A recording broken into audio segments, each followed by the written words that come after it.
Hey all, it's been a while since we've done a system spotlight. That's when we do a deep dive on a specific console in my collection and discuss how I have it all set up. So far in past episodes, we've talked about the original Xbox and the Sega Dreamcast. That generation of consoles is really interesting to talk about because of all of the things that you can do with them. But this time I think I want to dial it back and keep it simple and go a little old school. That's why we're going to talk about the original NES, the Nintendo Entertainment System. Originally, the NES was known as the Famicom in Japan. It was released in 1983 over there, and then in 85 we got what we know as the NES. This is the classic design. This is the NES that probably most of you are familiar with, but I don't have that one. As iconic and nostalgic as that model is, I instead have the second edition version that they released in 1993 that people usually just refer to as the top loader NES. The cartridges don't go in through that front tray and instead just go in on the top. The original design is really cool, but led to a lot of problems with cartridges loading. This thing has a lot higher success rate playing cartridges. First, I guess I should say that I did not grow up with an NES. I didn't have one. I was jealous. Everyone I knew had them. My friends, my neighbors, my family members. So whenever I was at a friend's house that had one, you couldn't peel me away from the thing. So yeah, I bought this one some years later. I think it was in like 99 or 2000, and I got it for $70 on eBay in mint condition. It probably go for at least 3 times that now. So let's discuss what I did to this thing. As I've said in my previous deep dive episodes, when I make modifications to my systems, I pretty much have 2 main goals. I want the best picture possible, and I want to be able to play any game. The one big downside to the top loading model is that the only video output was RF.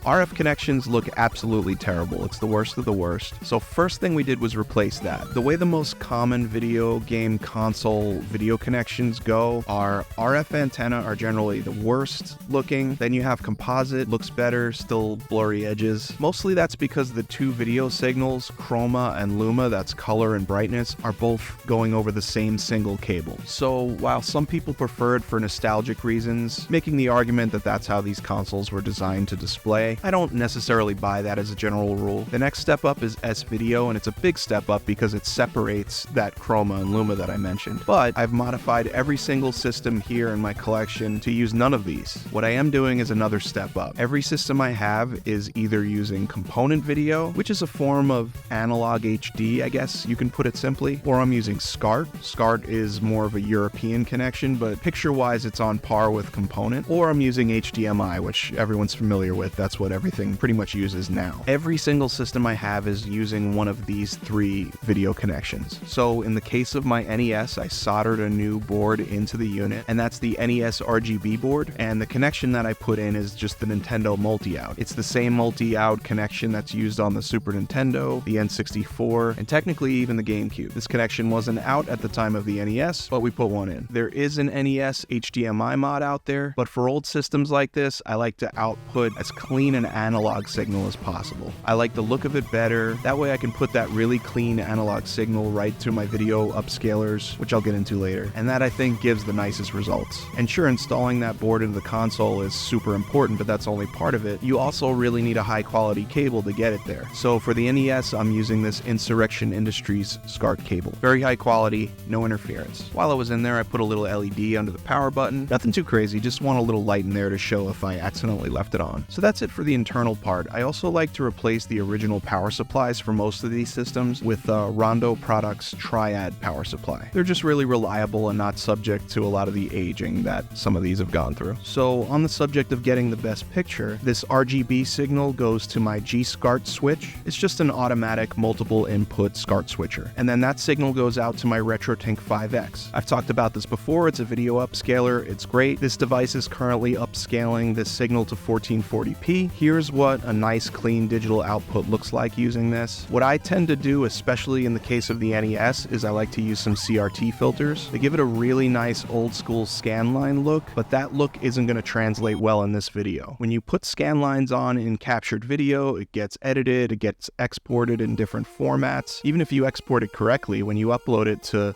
services like TikTok or YouTube, those services have their own compression. It never looks good, but trust me, it looks amazing on my TV. Here's a little side-by-side with the camera. You're still not going to be able to really see how good it looks, but trust me, it's amazing. That being said, in just a few short months, the RetroTink 4K is supposed to come out. I will get this thing immediately. This is made for me, and that clean digital signal is going to look even better. It'll be in 4K, and those CRT filters are going to be really next level realistic looking. Can't wait to get my my hands on that, but for now, this looks pretty damn good the way it is. So we covered the best possible picture. As I mentioned, the other thing that's really my priority is being able to play any game. And by that, I mean a couple of things. First of all, I want to be able to play any game from any country. The Famicom cartridges were a little different. Games from other countries on most systems are generally region locked, so we need to fix that. But also, I have a pretty good NES game collection, and I do have a really awesome cartridge dumper from Save the Builders. I can take all my cartridges and dump them into ROMs, but also, I'm not the kind of collector that's going to collect every single game ever made. I really respect the collectors that do it, but it's not for me. I'm really focused on the hardware. Once I start down that road, there's going to be no end in sight. So really, the best solution out there for someone like me is this EverDrive N8 Pro from Crix. With this, I can load up a little micro SD card with pretty much anything Famicom or NES related. I can have the entire US library, the entire Japanese Famicom library, European library, really any country. I can also load up games from the Famicom disk system. We didn't get that here in the US. And you might be thinking, well, all the games are files now, so what about those cartridges that have special chips in them or save chips like the original Legend of Zelda cartridge? Well, all of that functionality is built into the N8 Pro. For games that save, it just does that, and for special chips, it's equipped with an FPGA. That's a field programmable gate array. If you don't know what that is, it's really, really cool. It's a subject that I really want to talk about, so I have a feeling that my next big deep dive episode is going to be on this subject. We're probably going to discuss emulation, original hardware, and FPGAs like the one in this N8 Pro. So we've got our two main priorities covered. This is kind of the reason I wanted to do these deep dives. I show this setup every week, and sure, it's really cool. All the systems are there and it's all hooked up and working, but in my case, a lot more goes into it than just that. Every single one of these systems has had some form of modification done to accomplish those two goals, the great picture and being able to play anything. And it's fun to get into. Let's see, what else do I have that's NES related? Oh, we have to bring out the Power Glove. The Power Glove is one of the coolest things to have in your collection, but does it work? No, it's awful. You have to lay out these sensors. I'm not even going to dig them out of my closet to show you. Trust me, it's not worth it. It's sort of like a Wii controller, except the technology is about 20 years too old. But it looks awesome in a display case. I love the Power Glove.